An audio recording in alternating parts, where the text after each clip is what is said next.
திராவிட இயக்கம் என்பது அறிவு இயக்கம், அறிவுக்கு முக்கியத்துவம் கொடுக்கிற இயக்கம். அதனாலதான் அறிவியல் சார்ந்த கண்டுபிடிப்புகளை அடுத்தடுத்த தலைமுறைகளுக்கு உடனடியாக உடனுக்குடன் கிடைக்கும்னு நம்ம ஆட்சி செயல்பட்டு கொண்டிருக்கு. எடுத்துக்காட்டுக்கு சொல்றேன், 25 ஆண்டுகளுக்கு முன்னாடியே இனி வரக்கூடிய காலம் தொழில்நுட்ப காலம்,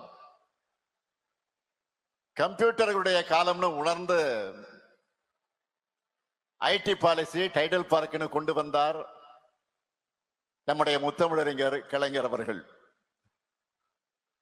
அதனாலதான் நம்ம தமிழ்நாட்டை சேர்ந்தவங்க உலக அளவில் சாப்ட்வேர் ஃபீல்டில் டாப் பொசிஷன்ல இருக்காங்க. தமிழர்களான நாம எப்பவுமே கடந்த கால பெருமைகளையும் பேசுவோம், எதிர்கால பெருமைகளுக்காக உழைப்போம். ஒருபோதும் போலி பெருமைகளை பேசி தேங்கிட மாட்டோம். அதுக்கு எக்ஸாம்பிள் தான் இந்த விழா.